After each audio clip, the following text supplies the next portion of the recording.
Africa, especially in Uganda, the country where you're living at the moment. Are governments doing enough, or can they do enough to cope with the situation? Do they have enough money to give support where it's needed? David? Thank you so much, Martina. Hello, hi. Hello. I'm very happy to be part of this discussion, discussing the global inequalities in the COVID-19 pandemic. Coming back to East Africa, we find ourselves in a very difficult situation, I should say. We do not have as many deaths so far, but I think the effect is far bigger than what other countries have been experiencing. In East Africa, you find that the economic and social crisis is too high, and it is primarily because we have already been suffering with high poverty, high poor infrastructure, and insufficient safety nets. I want to share with you that estimates show that by now 8% poverty rates have increased by 8%. And in our work during COVID-19, we have made older persons, women suffering, and some dying silently in their homes because they couldn't even afford a meal a day. It has been civil society organizations that have been trying to help around. And we know that the rate of poverty among households that were dependent on hand to mouth has increased by 15.7% from where it was before. So these indicators are very worrying. And during the lockdown, the strict lockdown, and up to now, we have, for example, 150 women who died in Uganda alone because the transport was restricted and the security forces could beat women, whether pregnant or not, and many of them died on the way going to the hospital. So we have also experienced lack of access for women to contraceptives, and we have seen a skyrocketing unwanted and repeat pregnancies, and this is affecting women disproportionately, because we find that the women constitute the majority of health workers and puts them at a very high risk of infection.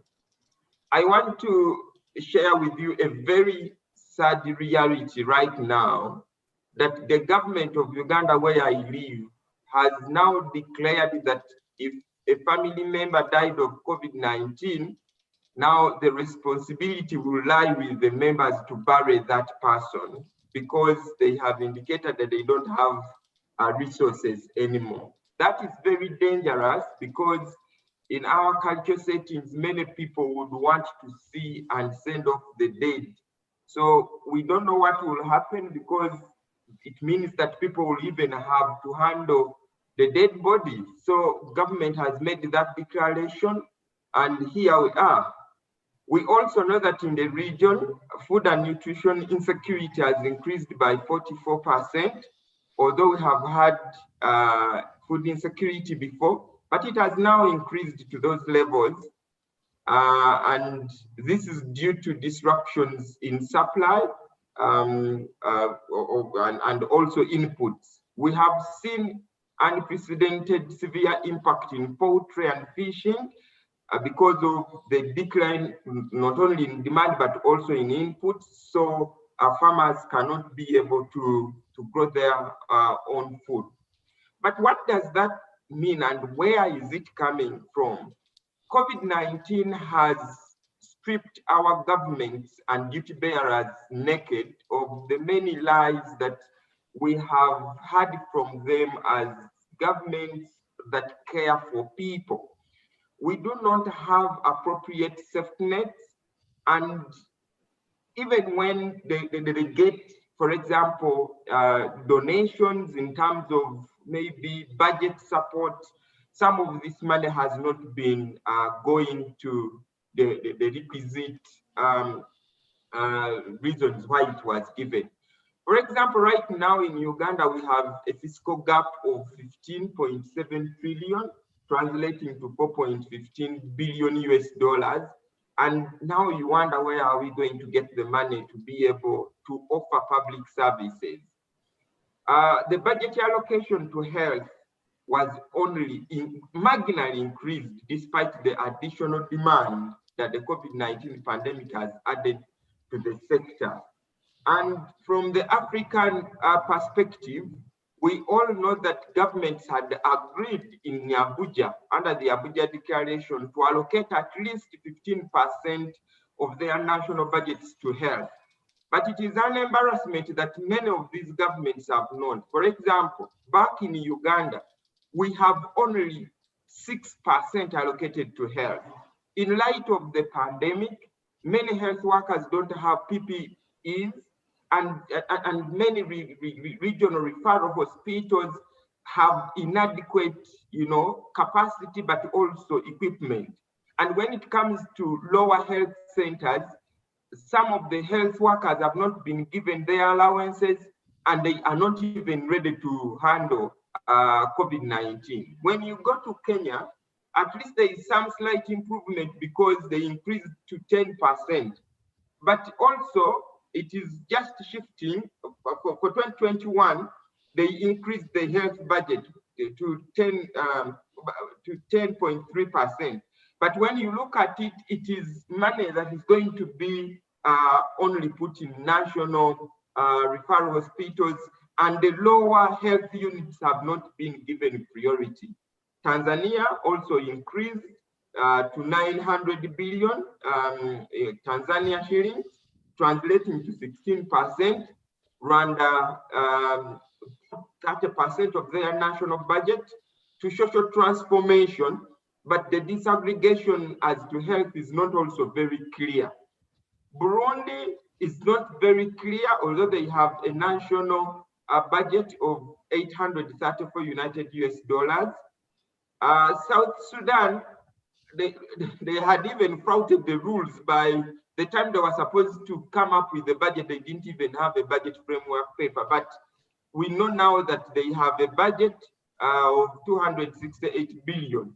But again, when it comes to health, it is not clear the amount that is going to be allocated to health. Ladies and gentlemen, I want to share with you that COVID-19, when it comes to East Africa, has already created and is increasingly creating inequalities, because this is at a time when the public is not engaging, and even when the public tries to engage, the government has a lot of, discretion.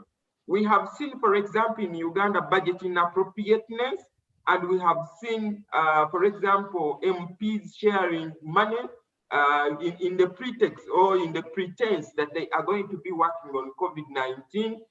As civil society, we have made a lot of noise. Some of the MPs even refunded the money, others refused to refund the money. Then there is this, we pushed government so much to have food relief to people because of malnutrition and food insecurity. But government refused, and they only came up with giving 2 districts. So in our organization, the Center for Food and Adequate Living Rights, we are now in court. We have sued government for its failure to establish national food reserves in the country, and also prevailing over the food industry when they skyrocketed the prices. We have also seen that our systems have never been prepared, because when the government went ahead to procure that little food, 39% of the food that they gave to vulnerable persons was contaminated with aflatoxins, and they have never made an audit whether some of those people died or not. So these are some of the issues that we are grappling with, and we have seen that many people have now been pushed off the ladder. Those people who have been in the informal sector, they cannot go back to trade because their capital was eaten in the lockdown, and we have not seen government coming up to give ordinary Ugandans money to be able to come back and trade.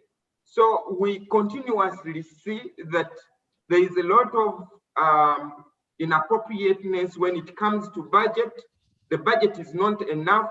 And for example, in Uganda, we have currently a budget gap of 100 million USD in the health sector alone. So these are some of the issues that are continuing to widen the gap and increasing inequality amongst the population. Thank you so much. Back to you, Martina. Thank you. Thank you so much, David, for this very precise and also a bit depressing picture that you have given us, which does not correspond with the background that you have, because I'm always looking at the palm tree behind you. Before turning to Luckystar, when you talked about the health gap or the health budget gap of 100 million US dollar, I was reminded that next week there will be a worldwide presentation of the consequences of tax abuse, where also the Tax Justice Network and other tax justice initiatives are participating. And before this panel, I have looked at the figures of Uganda, and the report says that Uganda is losing 115 million US dollars each year only due to tax abuse.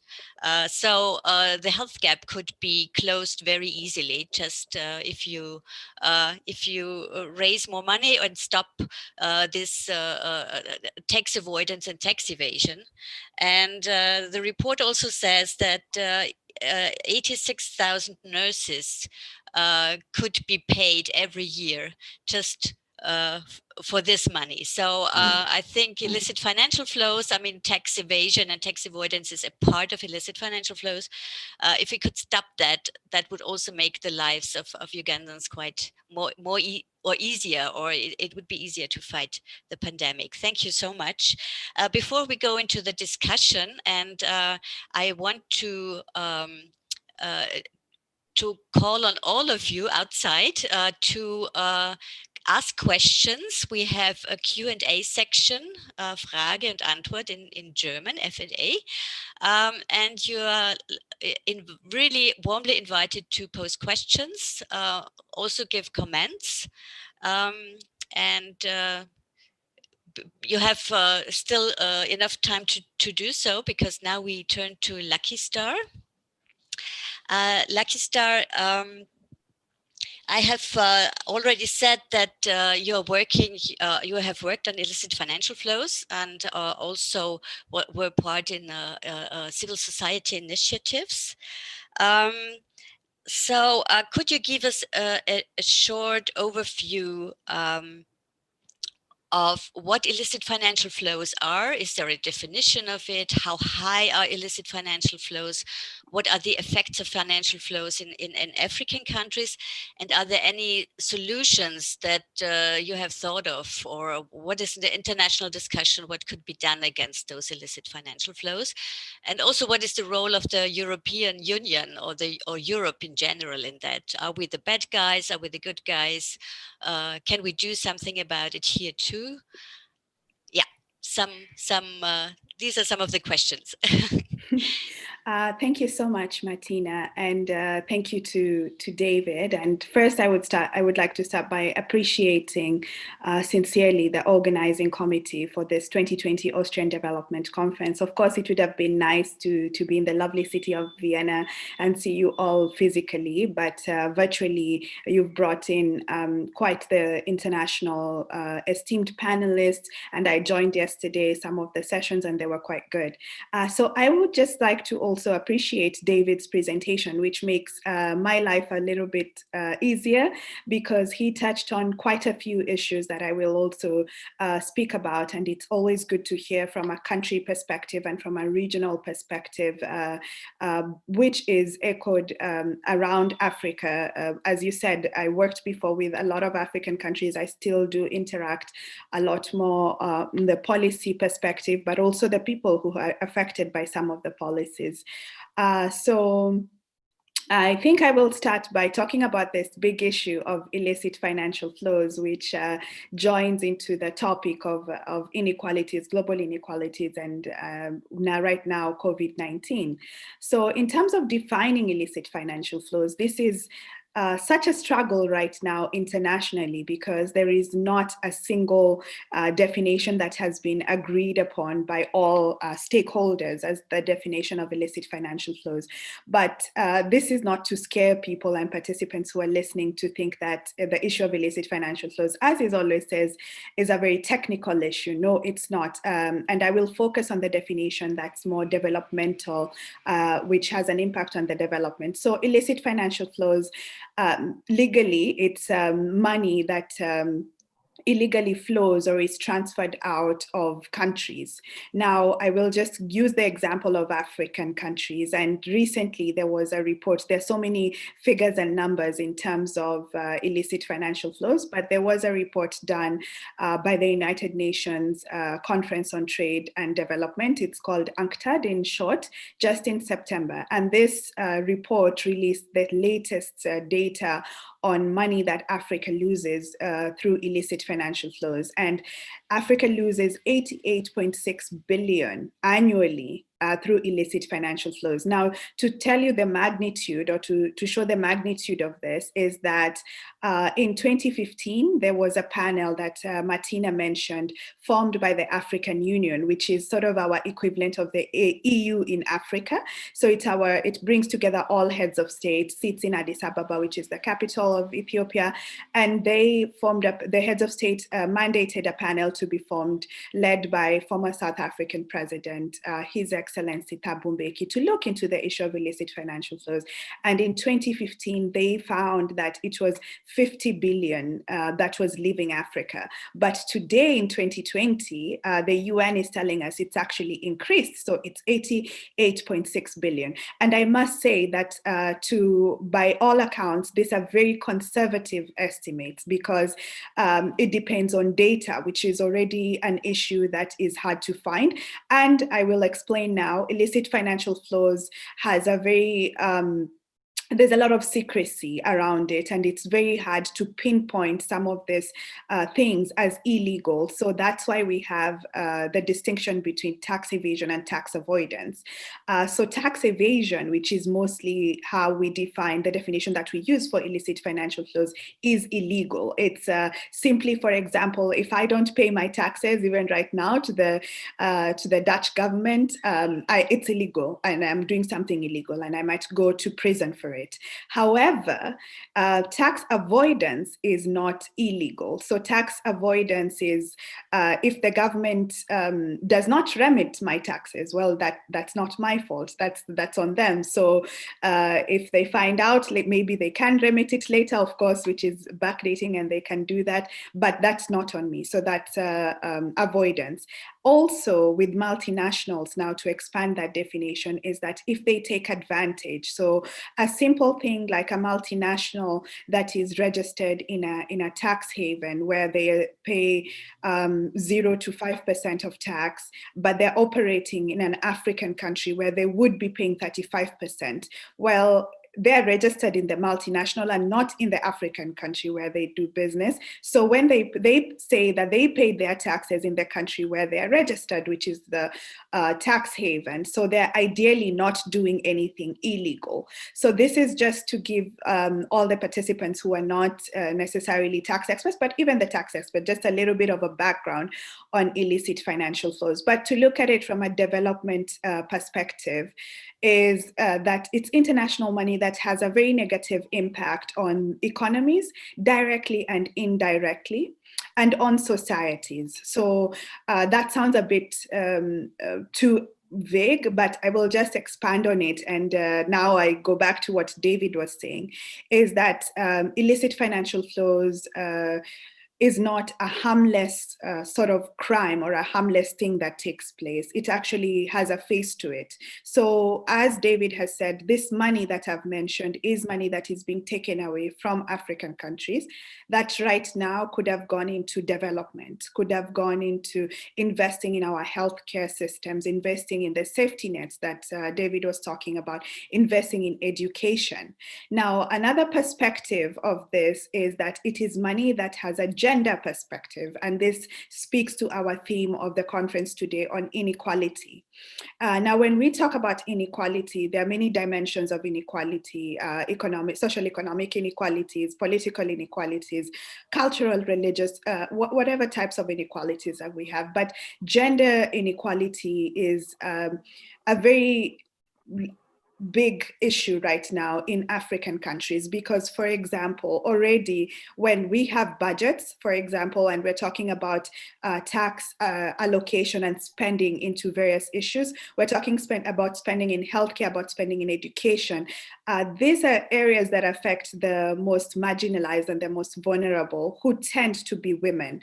And I will explain why it tends to be women who are mostly affected by this, and why we need to analyze the issue of illicit financial flows from a gendered dimension. So when money is taken out, it is money that's taken out that could have gone to development, arguably, and for the government to inject back to investing in safety nets, in healthcare, and in all that. And most of the time, for example, governments need to make up for this money that has been lost. So what do? They go and increase taxes in other areas. So what these other areas in Africa, for example, are on consumption taxes. And one huge consumption tax in Africa is value-added tax. Now, I know there are various debates between academicians or developmental experts on actually consumption taxes and whether or not VAT is a regressive tax. But it affects, VAT is a very basic tax that's put on consumption products. It's put on almost everything. Like, I joke about it, and I sometimes say that even kids pay VAT, well, their parents pay for it, but when they're given money for sweets. But for women, they're the ones taking care of the home, buying basic products, buying food for their family. And so an increase in VAT does disproportionately affect women in society.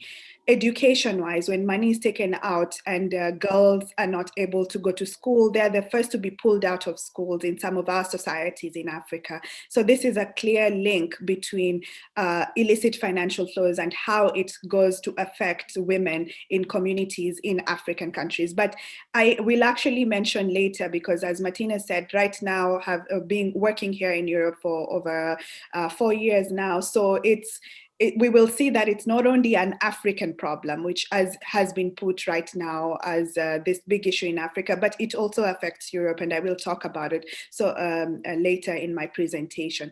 But just wanted to give a very an introductory perspective so that everyone paints a picture of this and how it links back to the very core of development. And it's not just about the technicalities of multinationals avoiding and evading taxes in African countries. It actually does have a human face, and sometimes that human face in most cases tends to be a woman, a girl's face, or the most vulnerable in society.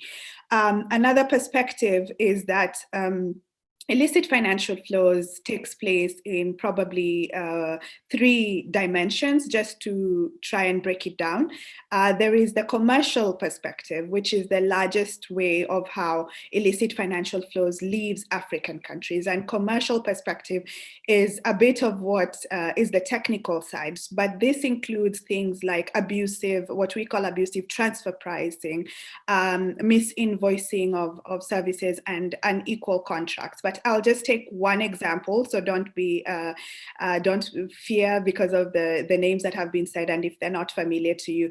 Unequal contracts, for example, when we sign a contract, an African country signs a contract with a multinational to operate in that country, and they don't take enough from the multinational or expect enough from the multinational to pay for withholding taxes, for example. So if in most countries, sometimes African governments tend to give incentives to these multinationals to come and operate in the country, and these incentives include tax holidays. So they sign a contract that says that you have 30 years of a tax holiday because we want to attract foreign direct investments in our country. We want you to invest in our country. We want to have this industry develop in our country. But then that means 30 years of not paying taxes. So you can imagine what that means. Now, multinationals have become very clever, and this is illicit financial flows explained again, because they will take this 30-year tax holiday in an African country, and they will operate there for 30 years. And then what they will do after the 30 years, 10 years, 5 years, depending on how long the tax holiday is that they close shop, and then they go back to their country, even sometimes for a month, for a week, it doesn't matter.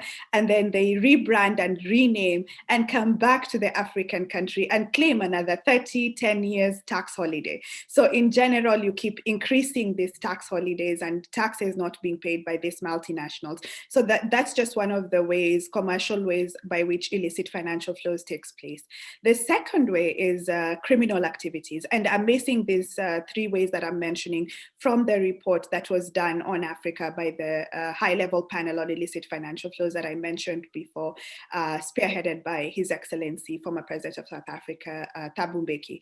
So the second one is criminal. Now, criminal would resonate with most of us because that's very obvious. That's what I was saying. That's the evasive part. So the first part I explained is more of the avoidance. You can't really blame me if you're the one giving me tax holidays and I'm just taking advantage of them. But then criminal activities include money laundering, organized crime, trafficking of people, and drugs and arms. And this again affects women a lot because women are sometimes used as carriers of drugs, and they're the people used to carry arms, and in arms dealings, children are also affected. So the criminal activities are the evasion part where you can actually go to prison. And these also are quite a huge part of illicit financial flows. Now, the third part is corruption. Now, I know when I usually say this, or when people make the presentation and say corruption is a third aspect and it's of illicit financial flows. Well, corruption is cross-cutting in the commercial aspect, in the criminal aspect, but it's also a standalone aspect. And we know with a lot of African countries and a lot of also developed countries, corruption is quite rampant. We've seen some very high numbers of corruption when countries come and sort of cut a deal with an official and they're able to evade or avoid taxes because of the deals that they've cut, when we don't know some of the treaties that our governments have signed and what they've promised some of these companies to come and operate, what they've promised individuals to come and invest in our country. So this corruption is sort of an enabler, and it has a lot to do with abuse of power that we entrust in our policymakers, and that's why it's a cross-cutting issue. So corruption happens in all the other 2 parts that I've mentioned on illicit financial flows. So in terms of that, I hope that I've given you sort of a background of illicit financial flows. So the next thing that I would like to talk about, and this is currently now with the issue of COVID-19, and again, linking it very much to the country perspective that David was giving of where he's sitting right now with a lovely lake background. That is not Lake Nile, but it's quite nice, David. So what David was saying about the money that's being taken away and how our governments are being affected by it, and the social inequality that is being created right now because of COVID-19. And I have asked Gerald to share with you two publications, one of the that we've done at ECDPM, and one of the publications is a latest one that we did this year on Africa's regional responses to COVID-19. And so what Martina was mentioning previously about having levels. So we have the national level in Africa, where we mean the 54 African countries that make up the African Union that sit in Africa. And then we also have the regional level. Now, the regional level in Africa means regional bodies, because we have so many countries. We have East, West, North, South. So in each region, we have what we call the Regional Economic Community, in short, REX. And we have SADC, which is the Southern Africa Development Community. We have in East Africa, the East Africa Community, EAC. We have in West Africa, ECOWAS, the Economic Commission of West African States. We have one in Central Africa, and we have one in North Africa. So these are the REX level. And then we have the AU level, which can also be regional, which represents all of the African countries. So that's the African Union level.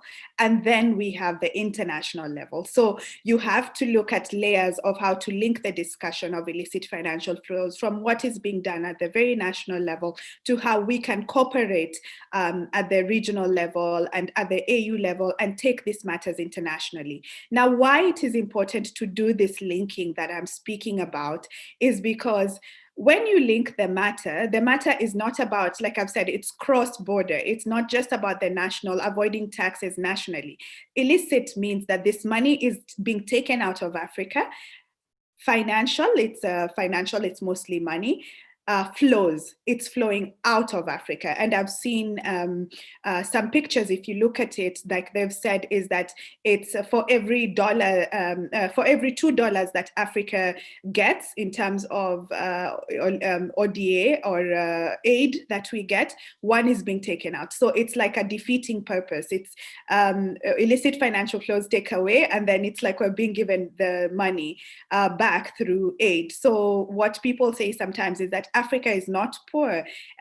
People are just stealing from Africa. And we also need to work on policies. So that's why we need to link the discussion, because we can't just look at it from the African perspective. We have to link it to where this money is going, what countries are doing. Fantastic. Someone has just shared, I think, this photo of money going outflows from Africa and inflows. So this is exactly what is happening right here, what we are losing, and then it's packaged back and sometimes being given back to Africa as ODA, which is quite a very precarious situation. So in terms of that, that is how illicit financial flows happens, and that is why we need to link the discussion. So then to move on to some of the proposals that we would give on illicit financial flows. So here I want to again base on our research that we've done at ECDPM, and these are proposals that some of you might hear and be like they're not quite new, but it's just they've become a step more important currently with COVID-19. So I will give 4 levels of proposals on what we need to do on illicit financial flows, or what we propose can be done or considered by governments and also considered by civil society and actors. Like right now, the Austrian Development Corporation, they do a lot of work in this area. So various actors, stakeholders who come together, and I've said they even affect communities, so communities also need to know. So the first, a very basic level, is exactly what we're doing here today in our meeting and in our discussion, which is information and communication, sharing of this information. I'm sure some participants had never heard of this big word animal called illicit financial flows. So this is sharing of information of what is happening out there, what is being taken away from Africa, how it's being taken away from Africa, the inequality that is being created, because Another perspective of this is that the rich, as they say, the 1% are not paying their so-called fair share of taxes, but that tax has to be paid by someone. So it's being paid by the most vulnerable and the most marginalized, and also the middle class, and that includes most of us here today who have to cater for this gap that governments are missing when illicit financial flows is taken away. I've talked about the gender perspective of it, and I've talked about the developmental perspective, which is what I'm talking about in terms of ODA. When we say that Africa is being given money to develop, well, this is money that is being taken away that would have also developed in terms of infrastructure, in terms of innovation right now in healthcare and medicine, in vaccines for COVID, as we're trying to find one. So that's one of the things that the first level is information and how we share this basic information. So just like most of our countries have done in terms, and good job to African countries in dealing with the mitigating COVID-19 right now, they should do the same on illicit financial flows, share this information and strategies to combat them. So it's not just about putting information there, it's also about sensitizing on the negative effects and what governments are doing. So the second level that I would like to discuss is what my colleagues called it nudging and guidance when they were looking at the reactions from the regional economic communities on COVID. But I've turned it into now how we look at illicit financial flows. So we've had a lot of civil society and organizations talk about urging, encouraging, calling upon governments to, to introduce policies to seal the loopholes. So like I mentioned, a lot of the problems as to why countries have not been able to actually deal with illicit financial flows is that tax avoidance is legal.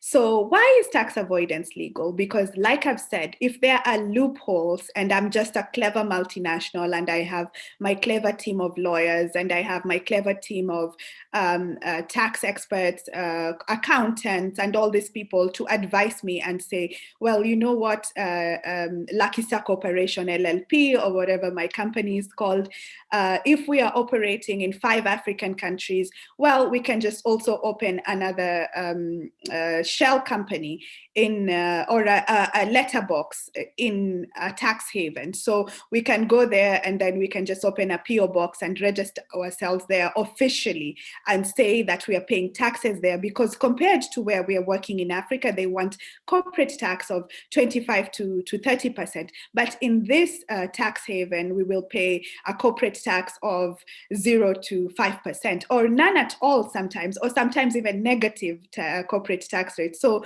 that's very attractive because taxes are an expense for companies. So to reduce them, I would gladly do this and I would invest in this, but this takes away the money from then this country. So that's nudging countries to seal this, what we call loopholes, these enabling factors.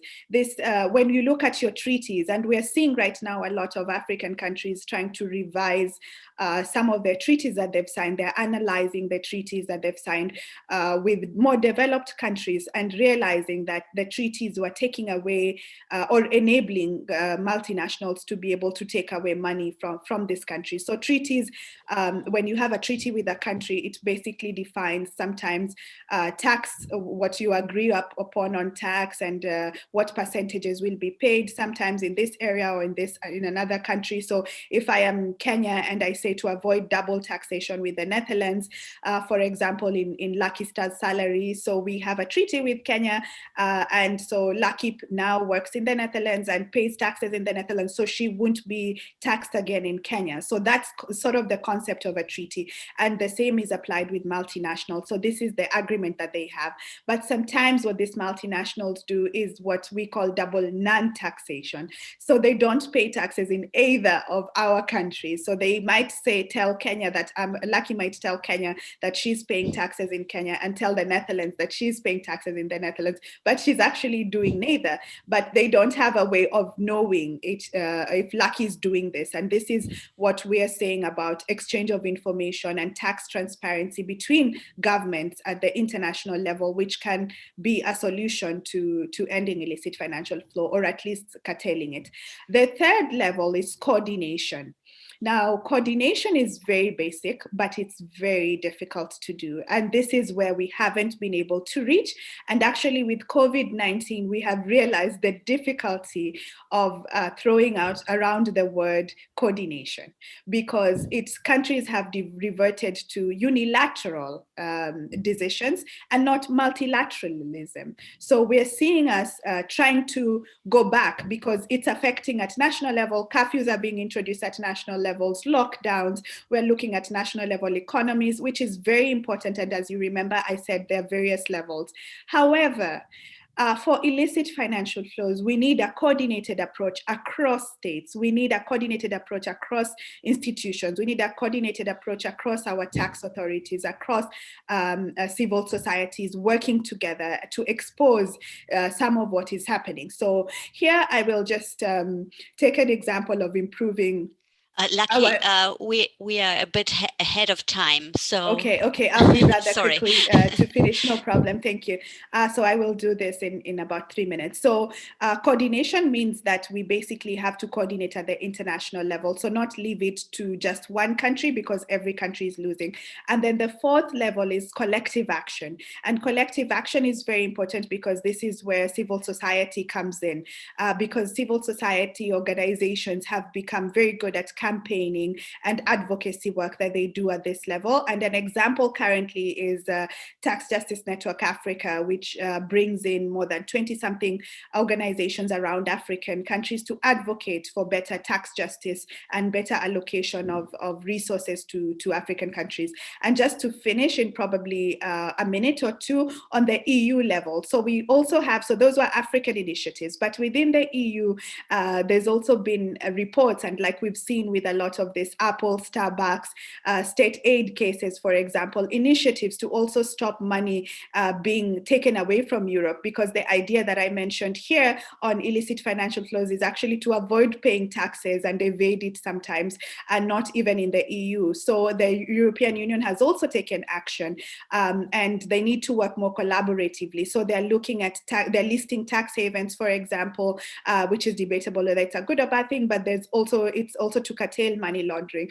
They've also introduced anti-avoidance packages for European countries, country by country reporting within the EU, so that tax authorities are able to also exchange information on tax rulings and what multinationals are doing at various countries within the European Union. So lastly is that we need to strengthen civil society contribution to this discussion. We need to open the space more to stakeholders so that it's not just closed to be a technical issue that only us as tax experts, tax lawyers, accountants discuss, but it affects the people, it affects citizens, and civil society is a representative. So more strengthening of coordination between civil society, but also awareness and monitoring of illicit financial flows. So I think I will stop here for now, because I know we do have more chances of having discussions, but hopefully I've tried to be as non-technical as possible in explaining the matter. So back to you, Martina. Thank you so much. I think it was still quite a heavy issue. So I ask every one of you once again, if you have any questions, if you have any comments, please do so. Write it down in the Q&A section. No problem. We will answer all questions, even the most difficult ones, I guess. So one question already came in, because now I would love to turn to David once again, and for once ask him what he thinks. I mean, David, you have a very big focus on budget issues. So if you hear all the things and all the outflows, the huge this huge quantity of outflows out of Africa, so to say, and the difficulty of doing that. How do you see that? Is that somehow also mirrored in the debates that you have in the region? Does that somehow flow in also in the budget debate? And then a second question which touches more the work you do on social and health issues. There is a question from Jana Pilz, who is working for an association that supports HIV-infected people in Kenya, and she had the question if there are any ideas how local people could be supported. And I think this is also somehow touches on the budget issue, how the Kenyan government or other governments in the region can support vulnerable people, but maybe also if you think there is also enough international support. David. Thank you so much, Martina. Luckystar, that was a very good presentation. Thank you so much. Martina, there is a very big disconnect on the African continent when it comes to public finance management.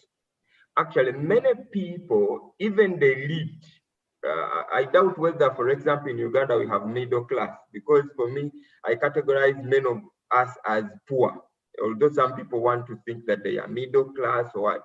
But many of us do not understand and or connect anything to do with public finance management.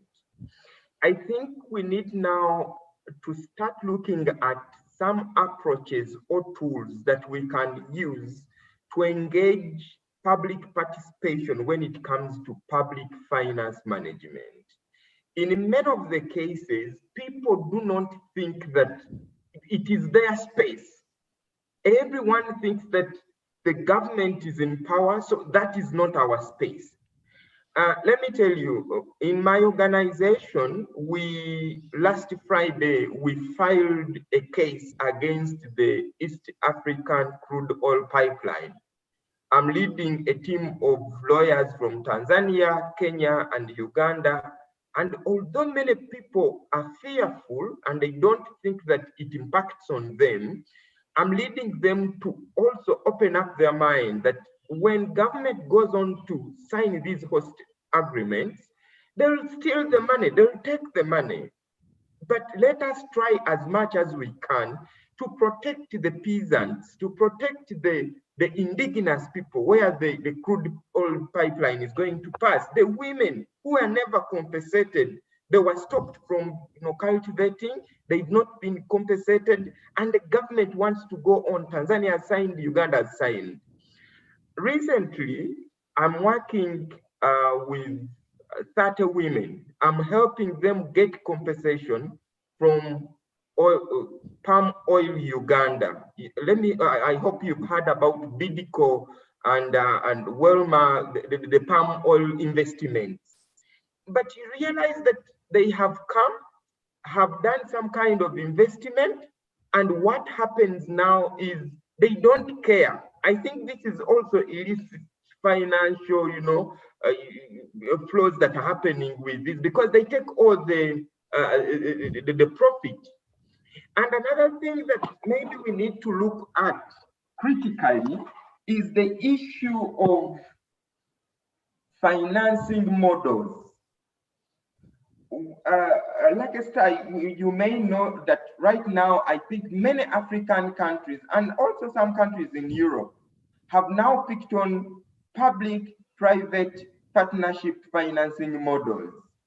But this is also a very huge tool that those in power use to take away money. For example, I have been looking at laws in Uganda, Kenya, Tanzania, and try to look at the comparison, and you find that some of the laws have been now designed specifically to take away money. They are fertile grounds for fraud. So these are some of the things that I have, with my other colleagues, started to litigate, because other lawyers think that this is not space for lawyers, for example. This is not space for people. You just need technocrats. they go to Ministry of Finance, Ministry of Trade, revenue authorities, and it stops there. And for us, when it comes to COVID-19, then what needs to be done, we clearly see that, and also like what Luckystar said, that it is not about that we do not have resources. Like a shared screen showed that the money coming in is less than actually the money that is going out.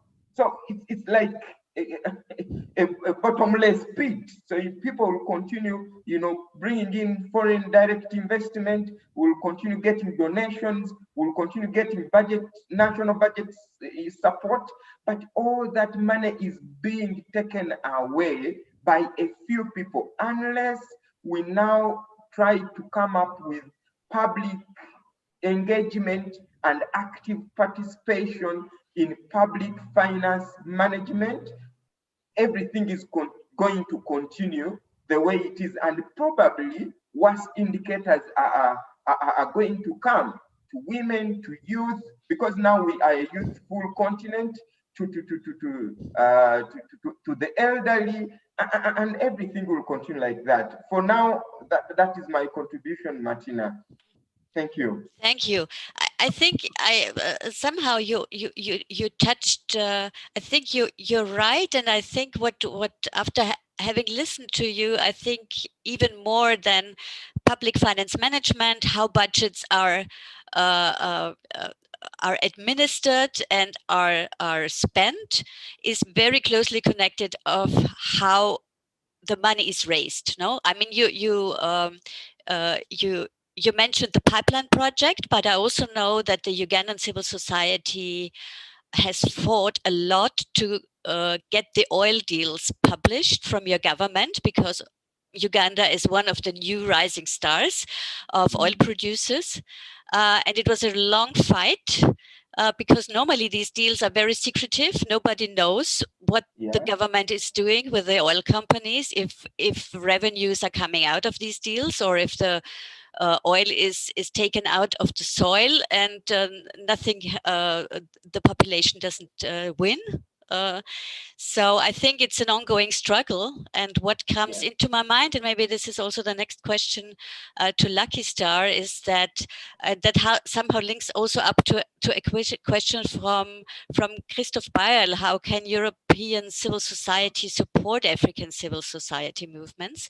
And I think that we have to link up, or this is a question, if we should link up not only between African and European civil society actors, but also if we should link up more between people or initiatives working on both sides of the coin, so to say, on tax issues, but also on public finance management issues, because it's very closely connected in my mind.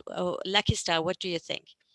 I absolutely agree, Martina. And that's a very interesting question, Christoph, because there is collaboration. And I like that, having worked also for international civil society organizations such as ActionAid, and now working on between Europe and Africa to try and connect some of these policies, this is something that is actually so important to collaborate on illicit financial flows. So we've just talked about the idea, and in my presentation, I was saying that some of these companies avoiding taxes in Africa are actually registered in more developed countries within the EU. Now, what civil society is also doing here, they're strongly campaigning for their fair share of tax to be paid to their countries, because they've realized that citizens are also the ones suffering. But they're liaising with their counterparts in Africa. So I'll just take the example of Tax Justice Network Africa and Tax Justice Network based in the UK. And they're doing very well collaboratively to try and urge more of their government, so on the African side and also on the European side, calling upon them when they're challenging some of these treaties, when they're challenging a treaty. Tax Justice Network Africa has just taken to court the Kenya government to also challenge treaties that Kenya government has signed with so many developed countries, including, for example, the Netherlands. And so they're collaborating on this end with their other civil society movements to also push for this government to be fair. And this is what we call policy coherence for sustainable development, because there needs to be a coherence in policies. Countries here also need to tell these multinationals that if we are a country that is saying that we are pro-development and we are having companies that are our companies in Europe operating and avoiding taxes in Africa, then that is not fair to the African governments, and we need to look at this developmental angle. So definitely, I think this is an aspect that civil society can collaborate. Collaboration is the first thing I would say. Another area is when we said that it affects women and the most vulnerable. I think then these groups need to highlight the impact, because most of the time it's quite easy to be told that you're just talking and saying big things like Apple is avoiding taxes and it's affecting the most vulnerable. How? So collecting evidence, and the work that I was doing previously with civil society was actually exposing some of these companies. We would have never known about LuxLeaks. We would have never known about money in Angola. We would have never known about all these scandals were it not for civil society organizations, the media collaborating in Africa, in Europe, in the US, in Latin America. So this is a very collaborative effort that civil society should actually link up, not see yourself as an organization that, for example, works on women's rights, that, oh, I don't know anything about tax, but this is a tax issue. So look for the organization that works on these issues. And I would really urge civil society organizations to look into collaboration. When it comes to public finance management, and I quite know that a lot of civil society has previously been dismissed for not being very technical. So for just being, in my Swahili mother language, we say kupiga debe, which just means make noisemakers. So because they cannot link what they say to facts.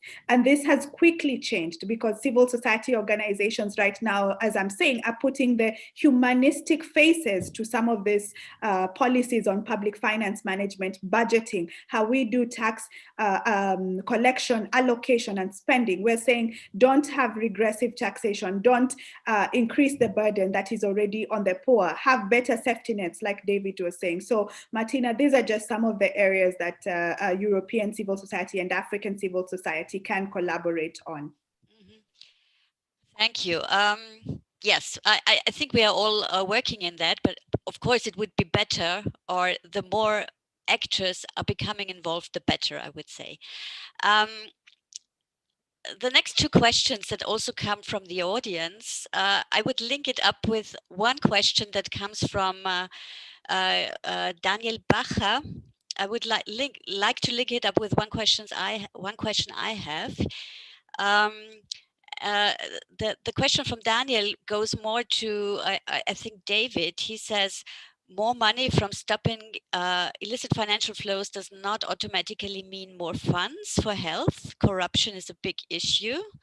People do not believe in politics. What strategies are there in Uganda or Kenya? Can lawsuits really change this? And I would love to link it up to, I don't know if you can say it corruption, but it's with the beggar thy neighbor strategies of countries, also known as tax havens or secrecy jurisdictions, also in the continent. And I'm talking about Mauritius, for example, where countries in the region, and it's also Kenya, who wants to become an offshore hub, financial hub, want to grab money or want to have money flown over their financial hubs and attract money for tax avoidance. So I think it's maybe not in the legal sense, it's a kind of corruption, but of course it's a kind of beggar thy neighbor strategy. Of course, we know that from some remote islands like Bermudas, also in Europe, like the Netherlands or Ireland. But you also have these offshore hubs and tax havens in Africa. The most prominent one in Mauritius. So how to tackle these problems? So the corruption at the national level, and I think that the corruption problem might have increased with all the stimulus packages of COVID-19. And on at the international level, how to fight these tax havens and secrecy jurisdictions. Maybe David, you could start from the national level. Okay, thank you so much, Daniel, and thank you so much, Martina. I hear you out, Daniel, when you speak about issues to do with corruption, but also the common citizens failing to believe in politics. But maybe we need to ask ourselves, why do citizens no longer believe in politics? Because the answer is because they know that those people just eat the money. I think if we put emphasis on stopping such vices, I think we'll get enough money for health and other public services. I'm very certain that if we walk up and maybe engage the public will have the trust again if the politicians or duty bearers are living up to the talk, are living up to their, to their promises. But if these people are making too many promises, for example, for me, I know back in our country, there are some roads that have taken like times 4 their cost. But you see, it came to Parliament and Parliament passed that budget. So I think what needs to continuously be made is, how do we continuously work together as civil society? Like Luckystar said, we have to work with global networks and other civil societies to make sure that we work together, we learn from each other, we engage communities, because some communities do not yet understand. For example, illiteracy levels in some of African countries, including mine, are very high.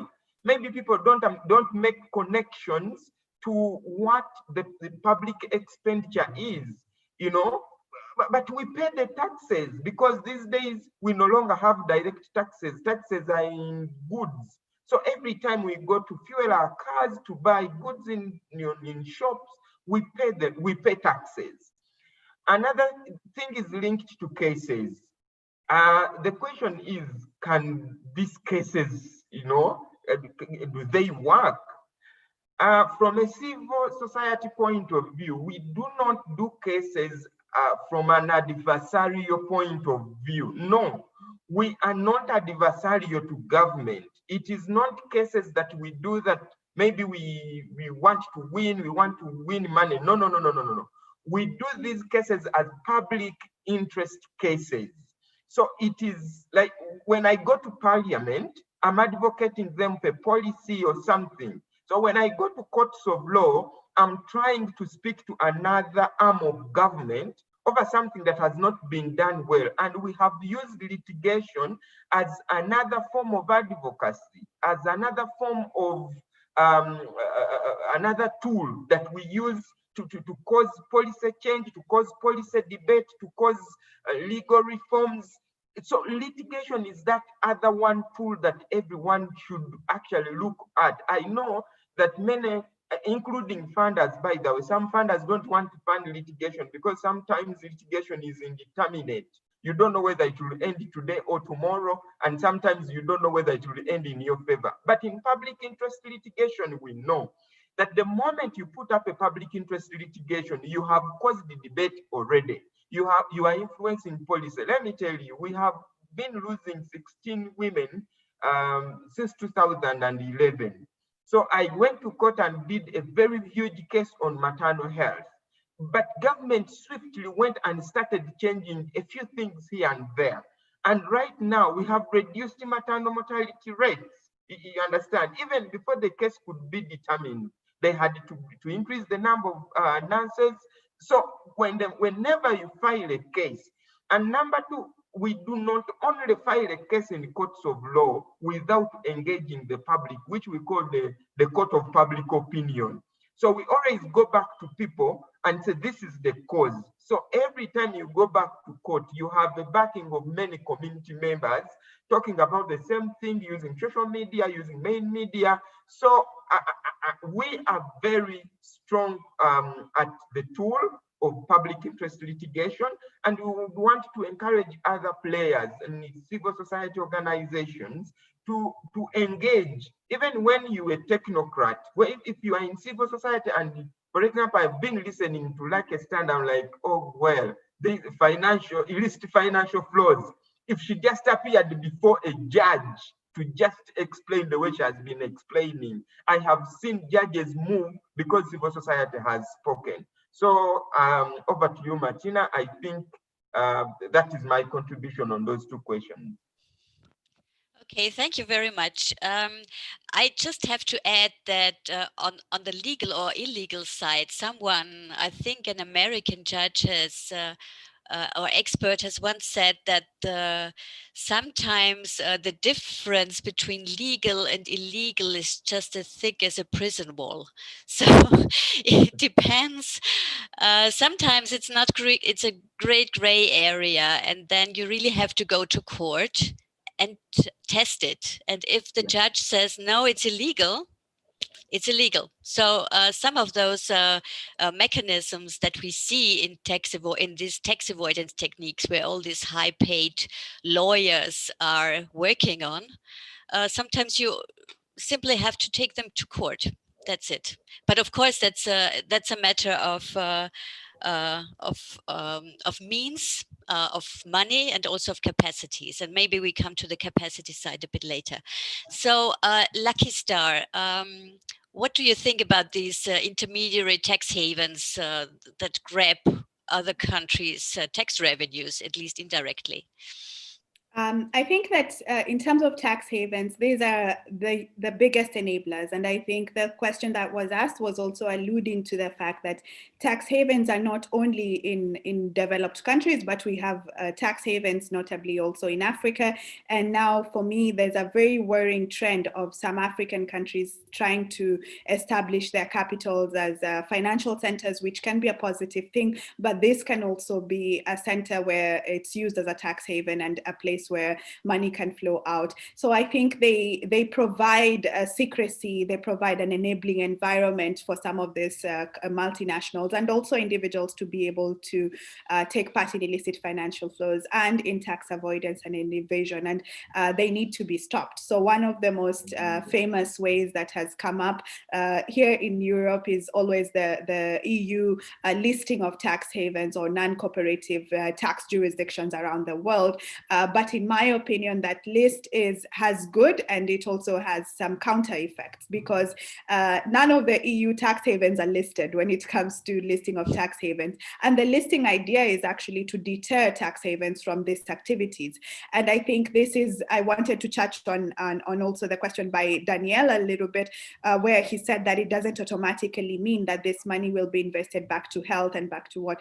But exposing these tax havens actually does impact a lot of their activities, because it does show that we have a lot of transparency, which is one of the things that we need to not be hiding some of these issues and where money is actually being taken to and these countries, and exposing them, because this exposure does make countries vulnerable to change, because doing business goes down, some of the investors start to pull out, the investigations start, and we've seen this effect in so many of the tax havens trying to at least even change their reputation and not be listed. And you can see from that list that most of the tax havens are actually not in Africa. We have quite a few, but wherever they are, even if it's one or two, it's problematic. So in my opinion, I think that tax havens and countries that are considered tax havens, or if they want to call themselves low tax jurisdictions, I think that they need a self-reflection, especially the ones in Africa, because you are taking away money from countries that do need this money. And again, I've said that this discussion has been divorced from development, which I think has been the mistake and is the value of this conference that we have today, because it does have a development angle, and it does have an inequality angle, and it does have a face to it. And now it has a COVID-19 face to it. So it's actually something that we should be looking at dealing with much, much more seriously.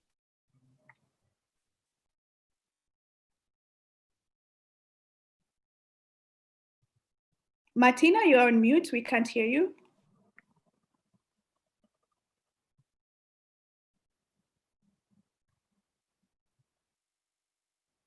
So sorry. The next question I have, and that somehow touches an aspect that we haven't discussed yet, namely the players. Who are the players who can change the landscape when it comes to illicit financial flows? Because Andrea Hilla is asking, how do you see the role of the International Monetary Fund and the World Bank concerning illicit financial flows? And I think we have not touched yet which kind of or which organizations are the most prominent ones who could alter things. Luckystar, maybe you could give more information on that. Most definitely. First, I'll try by answering. I think you said the name was Andrea who asked the question. So the role of the World Bank and IMF, and we've seen the role of those are developmental organizations, but they're also institutions, and they have the word development as their mandate. So one of the key roles that they've been able to play currently that they should enhance is, again, tied to the issue of transparency and accountability, pushing for countries to strengthen their national regulations and policies.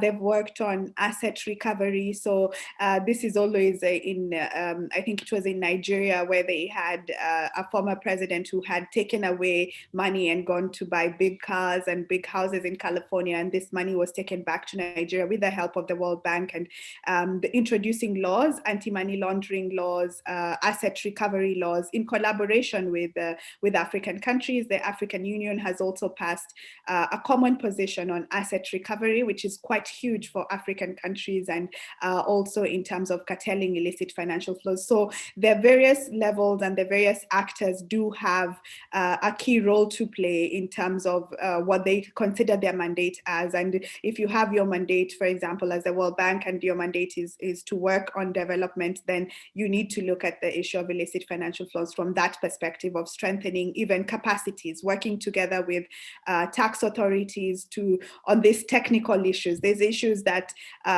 for example, just flagging that if someone has, if I earn, if I were a high net worth individual, which means I earn a very high amount, and I declare that myself as Apple, for example, and I'm saying that I made billions, 50 billion, but I'm only paying tax for 25,000. That's already a red flag, but we need to work together to find out how. So to build our capacities to say, okay, we can just have, it's called sometimes a spaghetti ball. That's why you need so many actors in it, because you need to, it's like untangling a spaghetti ball of links of what we need to work together. And institutions such as the World Bank have this key role to play and support African countries.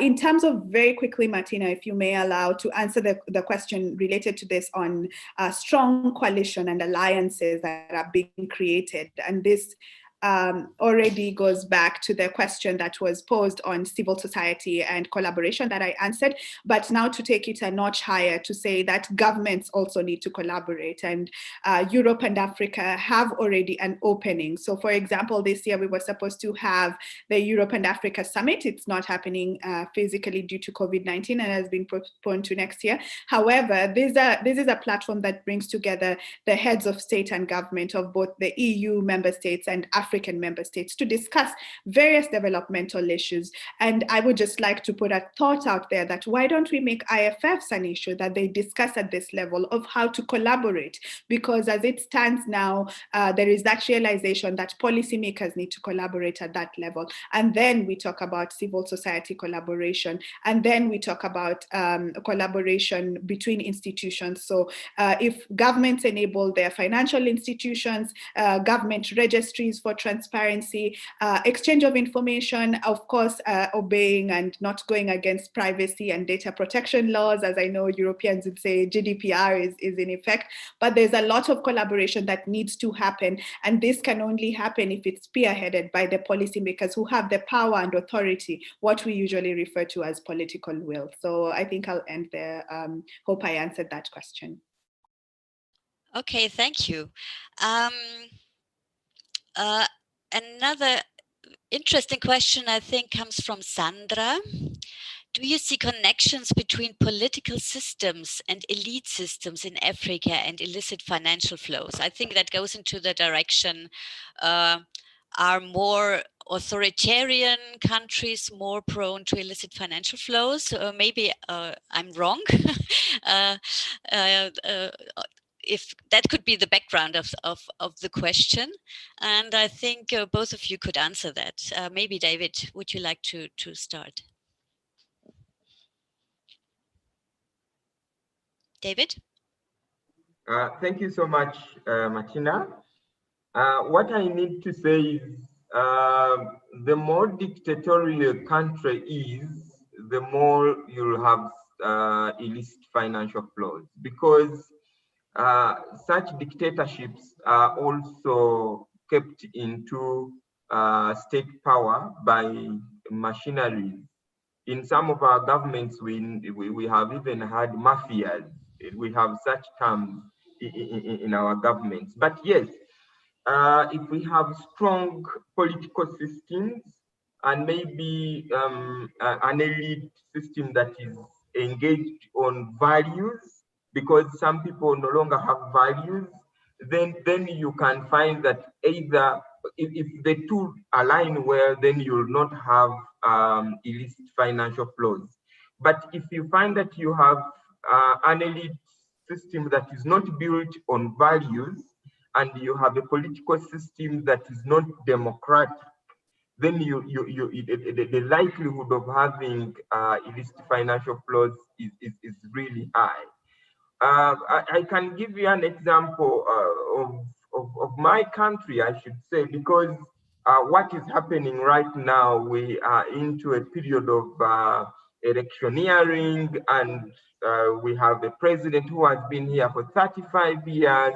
He has changed, or he has tampered with the constitution in illegal means, using the military, the police brutality. So you find that even those civil servants or the political players have no more authority to guard public resources. Everyone is interested in stealing, if I may just use the word stealing. So I think the connection is there, but if we have values, if we understand the social contract, I think we have to go back to the drawing board. But I also wanted to chip in a little bit on IMF, World Bank, and Martina. I think we need to also start asking very hard questions. I understand and I appreciate Luckystar with the support, for example, asset recovery and everything, but we have also realized or seen that there are many financial strategies or models that are developed by those international monetary, institutions, and they lay the ground there for thefts and fraud. Let me give you an example. When they brought the structural adjustment programs, and then thereafter the privatization, it was not given very strong legal framework to guard against self-enrichment, which has happened. All the parastatals, for example, in our countries, were sold, the politicians sold them to themselves. Now we are shifting from one pit to another, digging one pit to cover another. Now we have the private-public partnership financing models, which are all, models that have been brought in by the international monetary institutions. But they only stop at that and pushing them without, prevailing over these countries. That can you please have strong institutions to make sure that these models serve the public interest, serve to give public services to people and develop nations. So every time we see a rebirth of financial or the financing models or strategies, but without the necessary legal support or institutional support or public support. Because recently, World Bank was building one of the roads in Uganda. Money had come from World Bank, and we took them on because of the too many violations that were happening in the project. We later learned that they didn't even have a human rights guideline when it comes to its projects. They had to just develop one. So I think they also need to be checked. We need to also hold them accountable. We need them, but we also need to have them come on board, work with communities, work with civil society organizations. Let them also finance local civil society organizations, because we are promoting the good of the people. So I think I'll stop at that, Martina. Luckystar, would you like to respond to that? Because it was a bit, yeah, yes, but to your demand.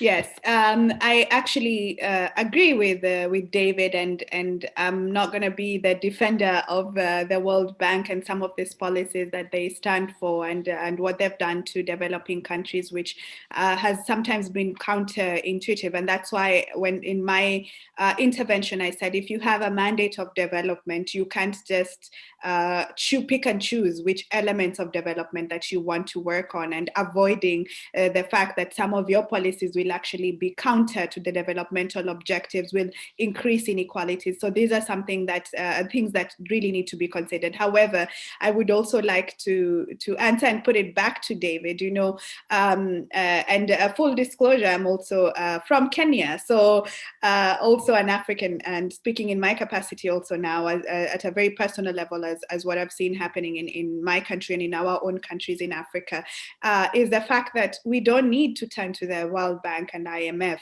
As I said, there's so many levels. In terms of illicit financial flows and in terms of taxation, we have the Africa Tax Administration Forum, ATAF, which brings together some of the best minds in tax authorities around African countries and tries to tackle from an African perspective what these issues are. David quite strongly has, in his interventions, has mentioned some of the cases and his initiative and some of the lawyers he works with to challenge some of these policies at the Ugandan level. And I'm just putting it to us as Africans that we need to make use of our own institutions. We need to strengthen and enable our institutions to be able to work before we go ahead and complain about the IMF and the World Bank. Of course, at the international level, as I've said, we need to work collaboratively, and tackling illicit financial flows cannot be just something that we do alone. But when we go to sit at the table, so to speak, what are we presenting? So there's a huge difference in terms of GDP, as you said, Martina.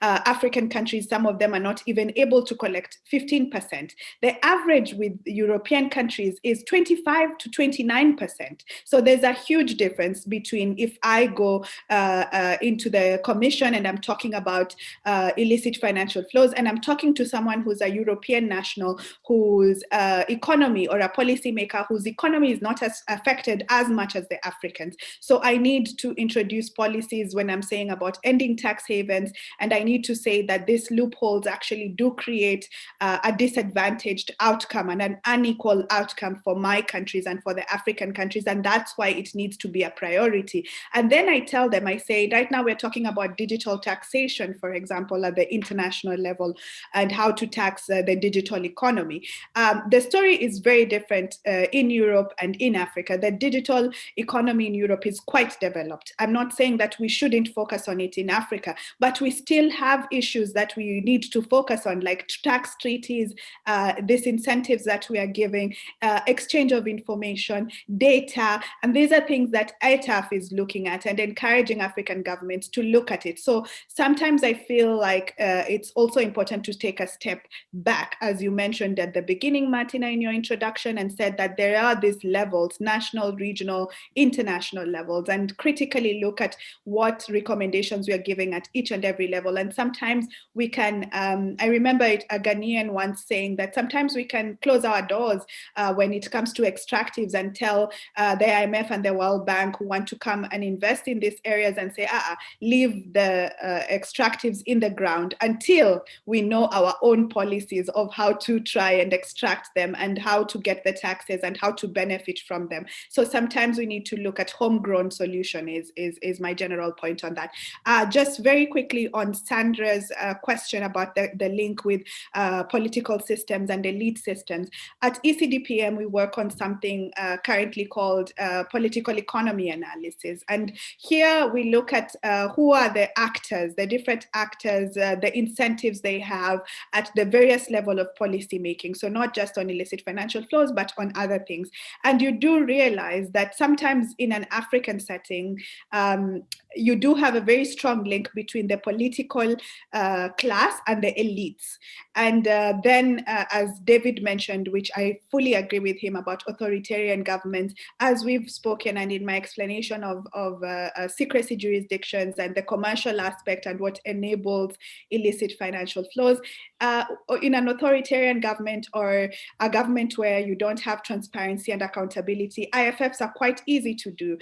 We had a hashtag recently this year, earlier on in most African countries called COVID-19 millionaires, where masks had disappeared, procurement was not transparent. And this is exactly what happens when you don't have transparency and accountability, and when you don't have a political class that is open, or a system of accountability, a system that where they can engage budgets, where citizens don't know who pays for what, as I mentioned, where we don't know which treaties our countries have signed on to, what they have promised to this government. So there's a lot of no questions being asked that enables corruption, no exposés. So this is how it links between the political class, the elite class, and lack of transparency. So thanks, Bettina. I'll stop there. Thank you so much. So we are coming to an end of this panel, and I think what you, Luckystar, have mentioned about supporting homegrown or regional initiatives is a good last word, I think. The Austrian Development Corporation has already supported ATAF, the African Tax Administration Forum, that you have mentioned several times, and I do hope that they support, or they will give support to ATAF also in the coming years. So that said, I thank you, both of you, for your interesting input and your interesting answers. And I also thank the participants for their interesting questions. Daniel Bacher has sent another question.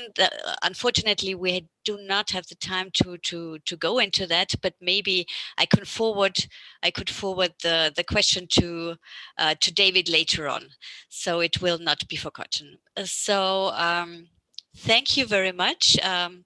Have a good afternoon and a good weekend, and I give back for the last 10 minutes back to Gerald. Thank you very much, Martina, and all the panel for your contributions and this wonderful, fascinating discussion about the consequences of COVID-19, especially in regard not only of African countries, but in regard of the topic of tax evasions and illicit financial flows. I learned a lot. I hope also a lot of our attendees, of our visitors, guests learned a lot. It's a very specific topic, but it's crucial for questions of development of global justice. I think this had become clear now.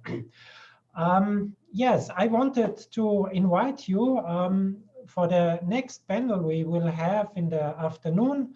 I share the screen with you.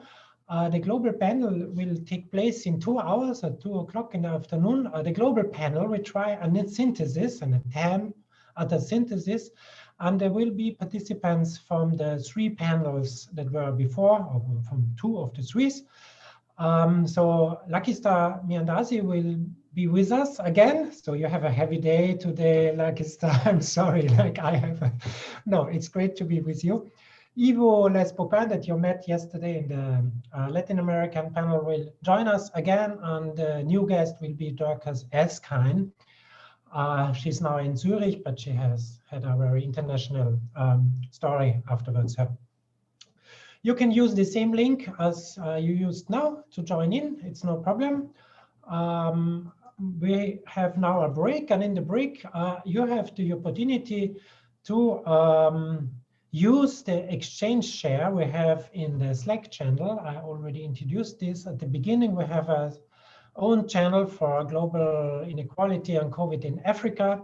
My colleague Monica already put there also suggestions to read further. We have some titles in the bibliothèque of international development here, but also links to documents that you can reach via the internet, because we have this shut down in Austria. So perhaps we are not allowed to use bibliothèques next week. We don't know. We will see afterwards. And we gave here some information. Please exchange. We can also have some small talk. I see nobody's small talking because everybody is serious. That's also great. Yeah, but feel free to do it nevertheless. At the beginning, I ask you to put in Slido some impression about your mood. I had to stop it too early, so we couldn't see the results, but this was the morning mood.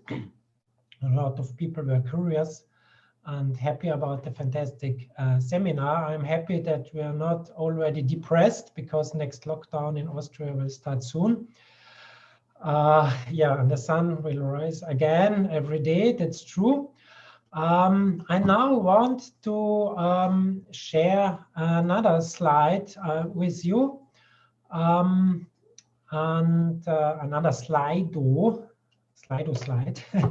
I put you now in the chat the link, so you can give us sort of feedback which words in this panel resonated with you. If you use this link, it should be possible for you to reach this site, and we see what resonates in you. So we let you some time to fill in something, to put some words.